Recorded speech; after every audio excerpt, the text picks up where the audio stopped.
Bonjour tout le monde, Yannick pour Canadian Precision Shooting. Aujourd'hui, une vidéo sur comment utiliser nos trépieds en PRS.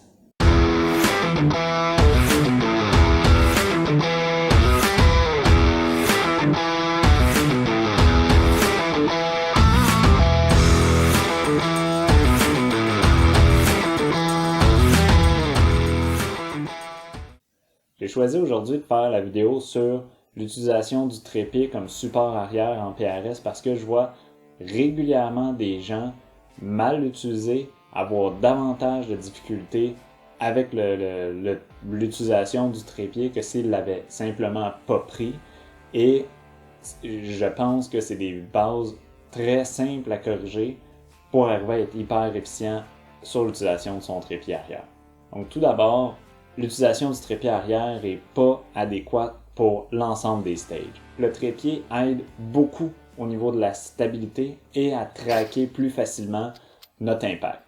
Ceci étant dit, il faut l'utiliser dans un cadre assez précis sur un stage pour lequel la position va être instable, idéalement avec peu de distance à couvrir de manière latérale et pour lequel on a suffisamment de temps pour faire les transitions avec un objet en plus.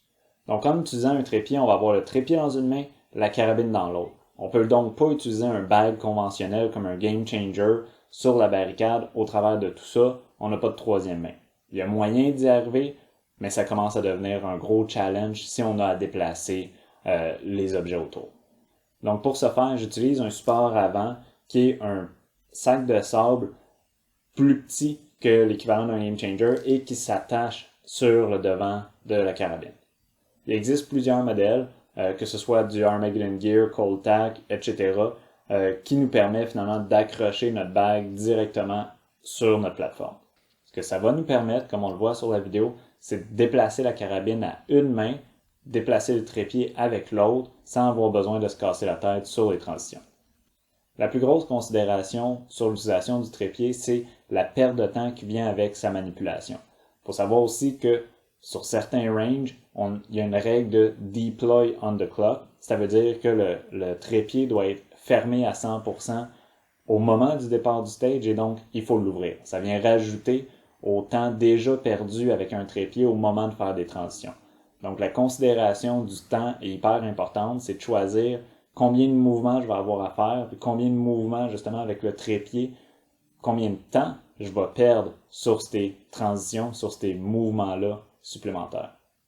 Les stages qui s'y prêtent le mieux sont par exemple les cattle gates ou les escabeaux où est-ce qu'on fait juste se déplacer de haut en bas avec des cibles qui sont normalement toujours en avant pour lesquelles on est capable de pas ou très peu toucher au trépied. Ceci étant dit, il y a des règles d'or sur comment utiliser son trépied.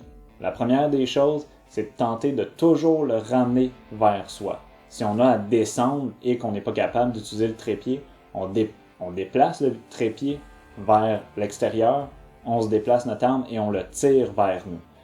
Une des erreurs les plus communes qu'on voit, c'est des gens qui vont pousser le trépied, patte au sol. Ce que ça donne, c'est que le trépied va se refermer par lui-même, tomber par terre.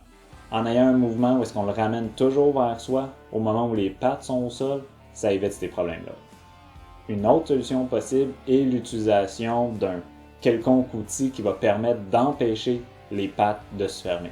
Outre ajuster la tension pour mettre les pattes les plus résistantes possibles, on est capable d'utiliser physiquement certains outils pour les bloquer. Une fois qu'on a ramené le trépied vers soi, comment est-ce qu'on fait pour s'assurer d'être stable?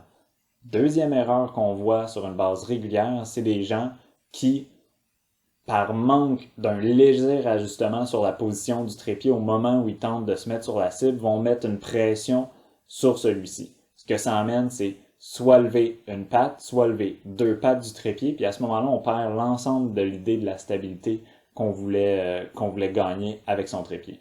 Donc, hyper important, s'assurer que les trois pattes sont toujours au sol, on ne met pas de tension à l'intérieur du trépied, on fait simplement une jonction avec notre main entre le buttstock et le trépied lui-même. C'est ça qui va créer finalement une stabilité en ayant une plateforme à l'arrière pour supporter le poids de sa carabine.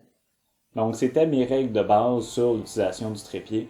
Honnêtement, c'est un outil qui est extraordinaire pour plusieurs stages très difficiles sur lesquels on est capable d'aller chercher beaucoup de points en amenant une stabilité que les autres tireurs n'auront pas nécessairement ou vont avoir de la difficulté à aller chercher. Par contre, l'utilisation du trépied demande un minimum de pratique avant et un pratique idéalement avec le stress qui vient avec la compétition.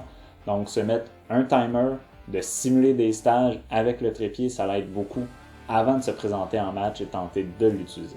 Sur ce, je vous laisse avec quelques images d'utilisation du trépied durant des matchs que j'ai fait moi-même. J'espère que ça a pu vous plaire et que ça va vous être utile dans l'avenir. Merci tout le monde et on se voit sur le range.